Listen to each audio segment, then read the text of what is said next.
Matagal ko tong inaral, ilang taon din akong nakinig. Gusto kong maging kaani sa Iglesia ni Cristo. I ended up with only one religion on my list, and that is Iglesia ni Cristo.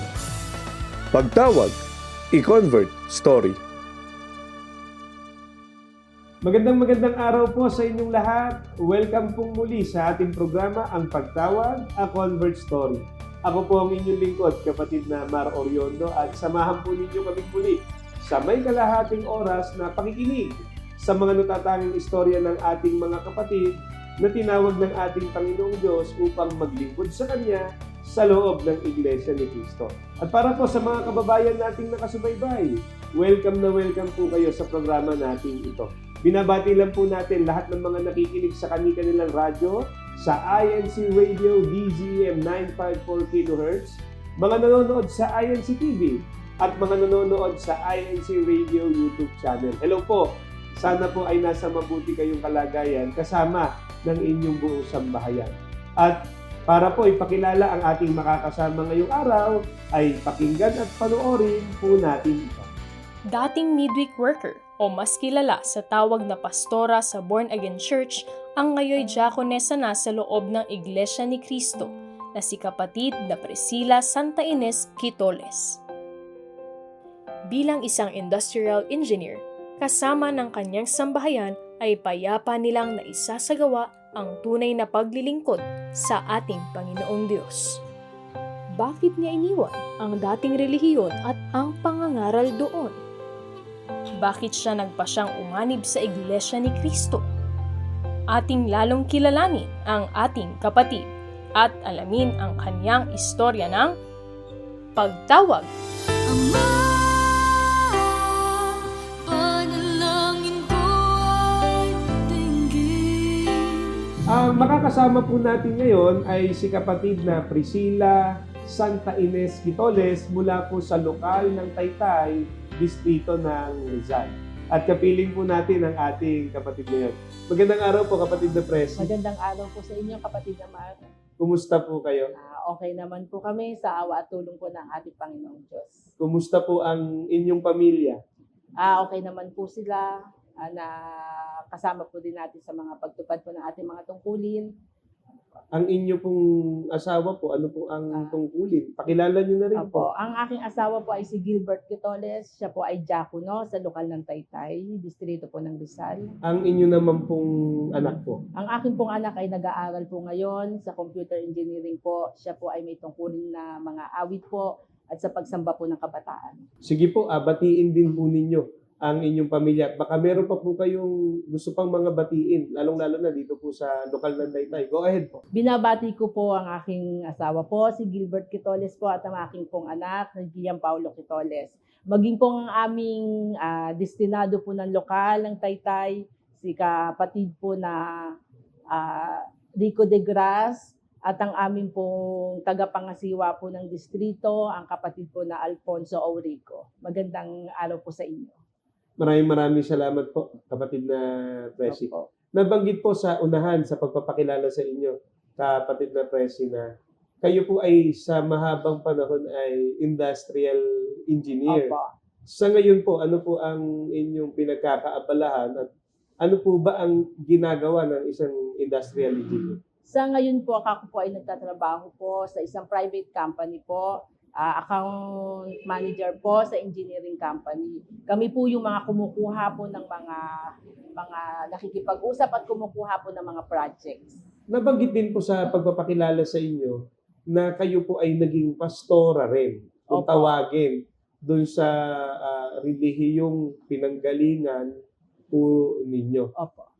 Gusto na rin po naming malaman, ano-ano po ba ang mga relihiyong pinanggalingan, lalo na po yung relihiyong kinagisnan po ninyo. Opo. Ako po ay nabinyagan sa simbahan ng Katoliko po. At nung naging 8 years old po ako, kami po ay na-convert sa tinatawag po nilang born again sa samahan po ng Jesus is Lord Fellowship na mas kilala po sa JIL po. Na-convert po kasi kami dahil po sa aking lola na mauna pong na-convert po yon, tapos kinuha po niya ang kanyang sinama po niya ang kanyang mga anak nakasama po kami mga apo. Papaano po ang mga isinasagawa ninyong paglilingkod noon? Gaano po kayo kasigla? Nung sa 8 years old po, yun po yung medyo meron na kaming kaalaman. Naaalala na po namin yung mga worship service na ginagawa po namin ng Sunday at midweek. Hanggang po sa unti-unti po na nakakasama kami ng magulang namin. Doon na rin po kasi po ako nagdalaga. Doon na rin po ako nagdalaga na, ayun, na isasama po kami sa mga Bible studies. Hanggang sa doon po ako ay nag-training para po makapagturo po kami sa mga midweek service or Bible studies po sa mga bahay-bahay. Kayo po ay nabautismohan sa born again churches o sa JIL? Nabautismuhan po ako sa born again churches pero hindi po sa JIL. Pero yung JIL po ay isa rin sa mga sekta ng born again. Opo. So, paano po yun? Paano kinikilala kayong miyembro sa JIL kahit hindi po kayo nabautismuhan? Opo. Ganun Basta ba po yun? nabautismuhan po sa tinatawag nila na born again kahit na ano pong sekta ay pwede naman po kaming mag-workers o pwede kaming maging miyembro po ng JIL. Paano po kayo nakapagpatuloy sa paglilingkod sa JIL noon na hanggang sa kayo ay umabot sa pagiging tinatawag po nila na pastora o nagtuturo? Kami po kasi ay tinitrain po kami dahil sa pangangailangan din po na may mga makasama na makapagturo sa mga midweek, sa mga Bible studies po. After po ng 8 months po, yun po, i-assign na po kami kung saan po kami pwedeng mga bahay na naka-schedule po every week na magtuturo po kami. Gaano po kayo katagal nakapagturo? Matagal din po ako nakapagturo, kung ano din po ay siguro po ay nasa 10 years din po ako. Matagal na panahon po yun. So, halos mahabang panahon din po ng buhay ninyo, ginugol ninyo sa pangangaral po. Opo. Sa relihiyong pinanggalingan ninyo. Opo. Mga ilang taon po kayo nagsimula noon? Nagsimula po kasi ako noon nasa 15 or 16 po. So, ganung edad po, nakapangangaral na po kayo? Opo, pwede na po sa amin yung basta't po kami po ay nag-training.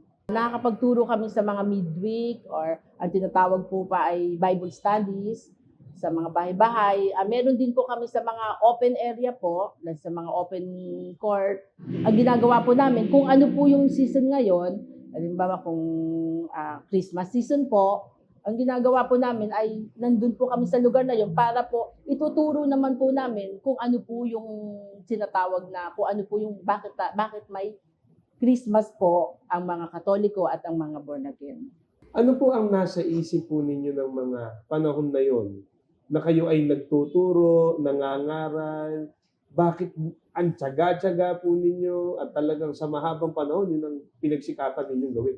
Inaakala ko po noong panahon pong yun ay tama po ang itinuturo ko po. Bukod po sa born again churches, bukod po sa JIL, meron pa po bang mga ibang relihiyon kayo na napakinggan, nasuri? Meron po sa Seventh-day Adventist, sa Bible Baptist, nagsuri din po ako sa kanila sa kanilang ginagawang mga pagsamba. Dahil yung mga panahon po sigurong yon ay talagang may hinahanap pa po ako kahit po na nagtuturo ako. So despite being yung tinatawag pong pastora, karaniwan yun po ang tawag sa inyo dun sa JIL noon, ano po? Midweek worker, Opo. something like that. Opo. May damdamin kayo na parang may kulang Opo. or may hinahanap pa po Opo. kayo sa mga panahon na yon. Opo. Paano naman po pumasok ang Iglesia ni Cristo na kayo makapagsuri o makapakinig? Nung bago pa rin naman po ako magturo sa JIL, sumubok na rin po akong pumunta po sa mga pagsamba po ng Iglesia ni Cristo. May mga kakilala po ako na naisasama po ako ilang beses na rin po, kundi po 2 ay 3 beses. Pag nalalaman po ng magulang ko po, ay sasabihin po sa akin ng aking nanay na, bakit ka pumupunta dyan? Bakit ka nagsisimba dyan? May sariling Biblia yan. Yun po yung impression. May sariling Biblia yan. At si Kristo, tao lang sa kanila. So paano po kayo nagkaroon ng pagkakataon na sabihin na po natin yung terminong kayo tinatawag sa loob ng Iglesia ni Cristo? May lagi naman po akong mga kaibigan na Iglesia ni Cristo po. May isa po doon na malakas ang loob na sinabihan po niya ako na, nagbabasa ka naman ng Bible. Bakit hindi mo basahin ito? Binigyan po niya ako ng talata sa Gawa 20:28. Binasa ko po yung talatang yon. Ang ginawa ko po ay tinext ko po yung elder po namin. Pina-explain ko yung sabi ko, paki-explain nga po itong Gawa 20:28. Ang sagot po niya sa akin, bakit? Hindi niya po agad ako sinagot. Di ako na po ang nagsabi sa kanya na, ang kawan ba ay ang Iglesia ni Cristo? Sumagot po siya sa akin na, opo, sabi niya sa akin. Bakit? Tinanong niya ulit akong bakit. Siguro po nagkaka-idea po sila na may kausap po ako na Iglesia ni Cristo. Pero yun, hindi ko na po siya sinagot. Doon ko po naisip na sumubok po ako magpunta sa isang lokal po. Kaya doon po ako nagtanong, saan ako pwedeng makinig? Saan ako pwedeng magtanong? Kaya nga po sinabi sa amin na ng destinado po ng lokal, ng F. Manalo, na sige ganito, may schedule tayo dito ng pwede kayong makinig o pwede kayong magsiyasat ng mga salita ng Diyos. Doon po ako nag-start po noon. So from that time, nagsuri na po kayo. Opo, Nakinig na po kayo ng panayan sa mga aral Opo. ng Iglesia ni Cristo. Opo. Ano po ang aral na nakatawag po ng pansin sa inyo sa panahon na inaaral po ninyo ang mga salita ng Diyos o aral po na sinasampalatayanan sa loob ng Iglesia ni Cristo? Opo. Nung panahon po no, naiisip ko rin po na bakit po kami kahit ordinaryong miyembro lang ng born again, nakakapagbasa kami ng Biblia. May Biblia po kami sa bahay. Bakit hindi po namin nababasa ang salitang Iglesia ni Cristo? Inuobliga kaming magbasa, yun po lagi sa amin tinuturo na magbasa ng Biblia, ano mga kalagayan sa buhay, basahin lang ang Biblia dahil andun yung mga magpapagaan sa amin. Pero bakit hindi ko po nabasa ang Iglesia ni Cristo? Kaya yun po ang ginawa ko, dun po ako napaisip na tama po yung sinabi din po sa Biblia na hindi lahat po ay ipinasusumpong ang katotohanan kahit po tayo ay nagbabasa po ng Biblia.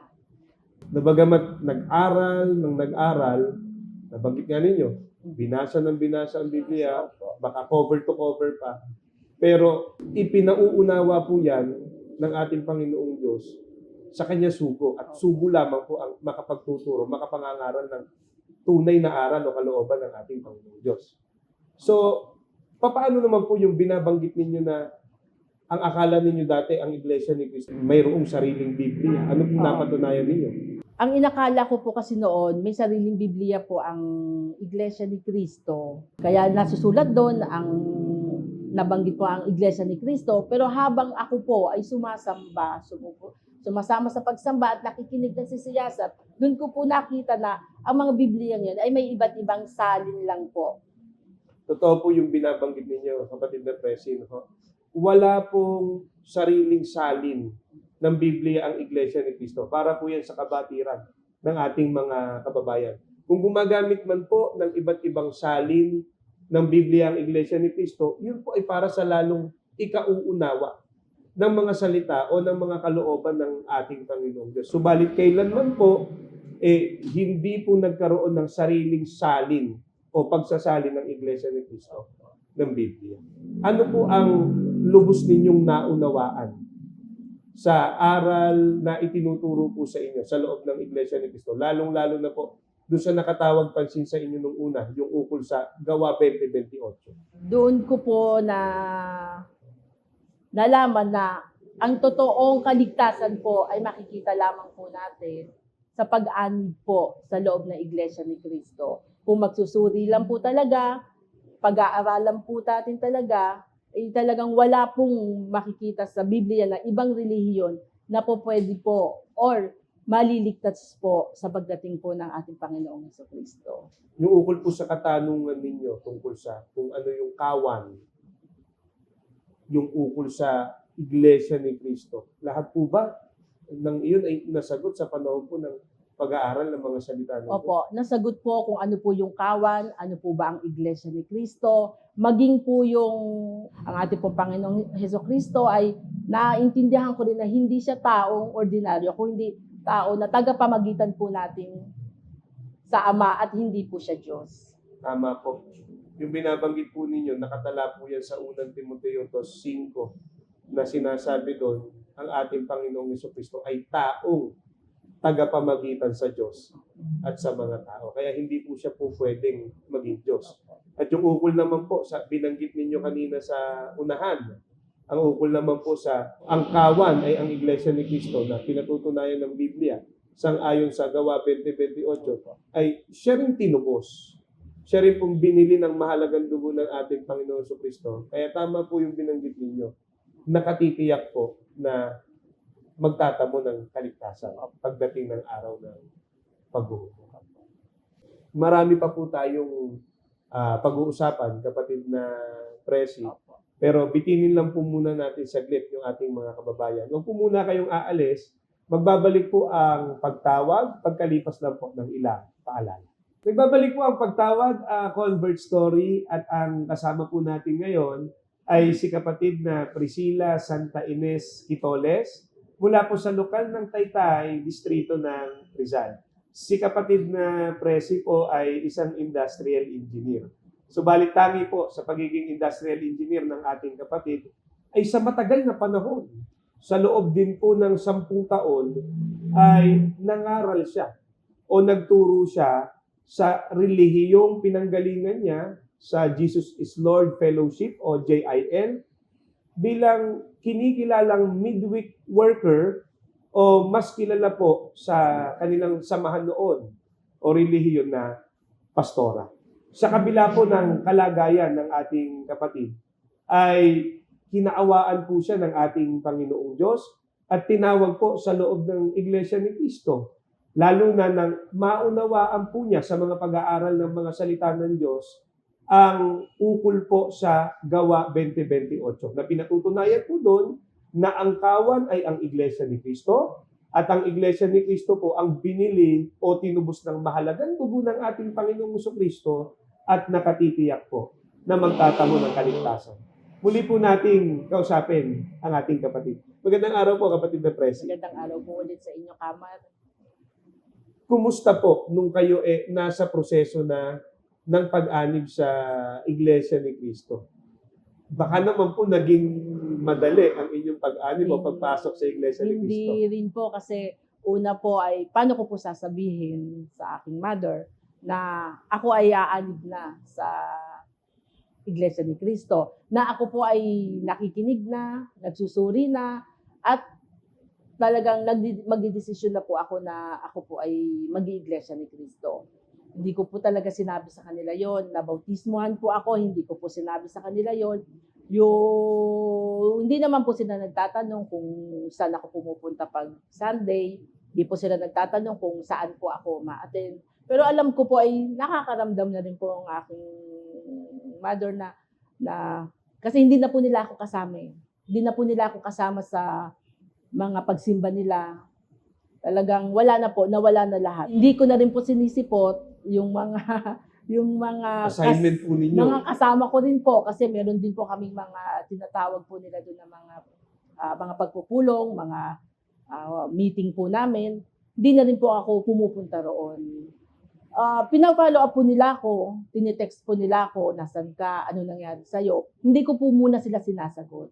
Kasi gusto ko po ay mas mapalalim po na maintindihan ko, na lubusan ko maintindihan yung kung ano po ang nais ko ngayon na mapaanib sa loob ng Iglesia ni Cristo. Alam po natin na hindi madali ang magpalit ng relihiyon.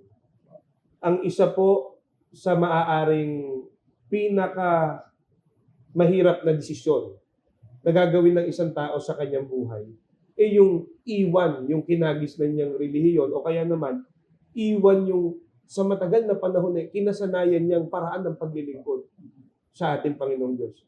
Pero bakit po sa kabila ng kayo masiglang kaanib sa relihiyong pinanggalingan ninyo at kayo nangangaral o nagtuturo pa, nagawa po ninyong iwan ng lahat ng iyon alang-alang po sa Iglesia ni Cristo? May nagsabi po sa akin na close po sa akin na sa GIL pa ako. Ang dami mong papasokin na ibang relihiyon, bakit sa Iglesia ni Cristo pa? Tinanong ko rin po sila na anong pagkakamali sa Iglesia ni Cristo? Tinanong ko po sa kanila yon. Sabi nila, si Cristo nila dyan.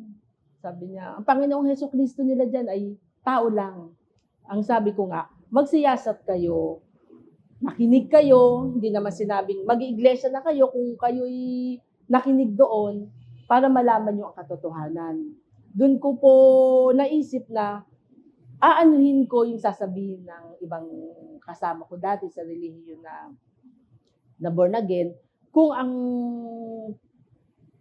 kaluluwa ko naman po ay mapapahamak.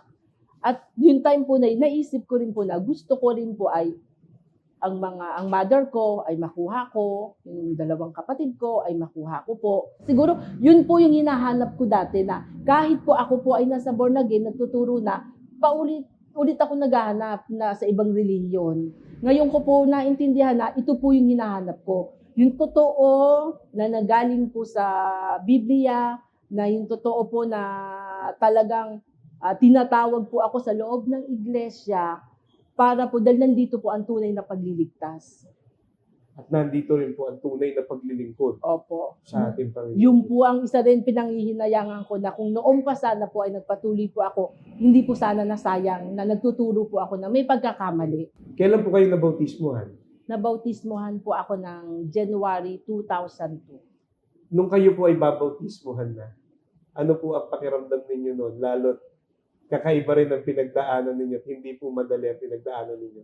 Ano po, hindi ko rin po maano yung saya na nung panahon na yun, nabautismuhan po ako, na sabi ko, ito na po yung pananampalataya ko, ito na po yung hinahanap ko po na totoo makapagliligtas po sa akin. Sana rin po yung maging sa aking mga kapatid at sa aking ina.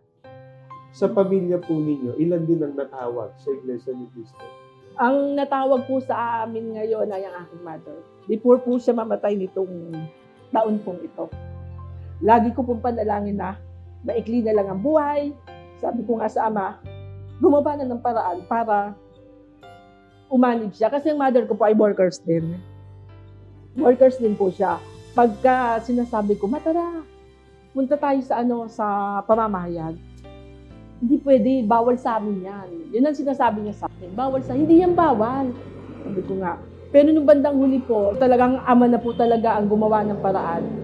May time po na niyaya po namin siya, sumama po. Pero hindi po siya hadlang sa amin. Hindi po naging hadlang. Daramdam ko po na ang ama ay talagang kikilos po. Hindi po siya naging hadlang, kasama po kasi namin niya sa bahay. Hindi ko po siya narinigan na sasabihin niya sa akin na magsisimba na naman kayo. Wala po ako nadinig sa kanya ganyan. Pero ang ama po talaga ang gumawa ng paraan. Bago po siya mamatay itong taon na ito, ay nabautismuhan po siya. Yun po ang ipanapasalamat ko. Pagdating naman po sa mga kapatid ko, napakalaki po ng kanilang respeto. Kahit hindi pa po sila membro, hindi pa po sila Iglesia ni Cristo, malaki po ang kanilang respeto sa Iglesia ni Cristo. Sabi ko nga po sa ama, alam ko po na makakasama ko po sila sa loob ng Iglesia ni Cristo. Ngayon po na nasa katotohanan kayo, papaano naman po ninyo tinutupad ang inyong tungkulin, lalong-lalo na po sa pamamahagi ng ating pananampalataya? Talagang tsatsagain lang po natin sila. Talagang unti-unti po natin ituturo sa kanila. Kahit po ako sinasabi ko, galing na ako sa ganyang reliyon. Nagbabasa pa ako ng Biblia. Pero hindi ko nakita na nandoon sa relihiyon na pinanggalingan ko ang kaligtasan. Kaya paulit-ulit po namin sinasabi, sinatsaga namin po, talagang kung paano po ako naging matyaga noon sa mali ko pong ginawang tungkulin, ngayon po na alam ko pong tama po tayo, tama po yung akin pong pananampalataya, mas lalo ko po silang sinatsaga na maisama ko po sila o maipakita ko po sa kanila na ang totoong kaligtasan ay nasa loob po ng Iglesia ni Cristo. Gaano po kasarap sa pakiramdam Pag na meron, tunay, tama yung ginagawang paglilingkod, lalo na pag kayo nasa mga pagtupad ng tungkulin, nasa pagsamba. pag nasa pagsamba po kami, ramdam na ramdam po namin na talagang kung kaya lang po namin na express sa pagsamba talaga ng todo po, ay masayang-masaya po kami. Dahil unang-una po ay nasa tama po kaming paglilingkod. Nasa tama po kaming paglilingkod, nasa tama po kaming pagtupad na alam ko po na yun po ang kalooban ng Ama. Baka naman kaya niyo po nasasabi, kapatid na Presi, magaan lang ang pagdadala ng buhay ninyo, walang dumarating na Ay. problema. Hindi po. Marami pong problema rin. Hindi po sinabi pag nasa loob po ng Iglesia ni Cristo ay walang problema. Hindi po. Pero dahil po sa awa at tulong po sa atin ng ating Panginoong Diyos, ay nakaka-survive po tayo. Yung bigat po na nararamdaman natin, pagka nandun na po sa pagsamba, iiyak po natin, sabihin natin sa Ama. Wala naman po tayong ibang pagsasabihan. Paglabas po natin sa pagsamba, ay napakagaan na po. At manampalataya lang po tayo na lahat po ng nararanasan ngayon nating bigat, ay ang Ama po lahat ang gagawa ng paraan para mapagaan po ang pakiramdam natin. Basta't manampalataya lang po tayo at umasa sa lahat ng magagawa po. Yan din po ang laging itinuturo sa atin ng ating tagapamahalang pangkalahatan, ang kapatid na Eduardo V. Manalo, na ilagak po natin ang lahat ng ating tiwala sa magagawa ng ating Panginoong Diyos. Kasi kung tayo lang po, hindi natin kakayanin. Sa dami po ng problema, sa hirap po ng pagdadala ng buhay ngayon, pero ang sabi nga po ng ating tagapamahalang pangkalahatan, kung may makikita po tayong masayahin sa panahon natin ngayon, Iglesia ni Cristo po yun. Kasi ang mga kaanib po sa Iglesia ni Cristo, tama po kayo, hindi rin naman po nawawalan ng problema. Umaharap din po sa iba't ibang pagsubok. Pero pagka dumalo na po sa mga pagsamba, pagka nasa panahon na po ng mga pagsamba, lumalakas po, tumitibay po ang pag-asa. Paglabas po ng kapilya, ama po, magaan na ang pakiramdam, nasasabi, kaya niyang harapin anuman ang pagsubok na po pwedeng dumating sa kanyang buhay dahil mayroon pong Panginoong Diyos na nakaalalay, nakahandang tumulong at mayroon pong Panginoong Jesucristo tayo na mamamagitan po sa ating Panginoon.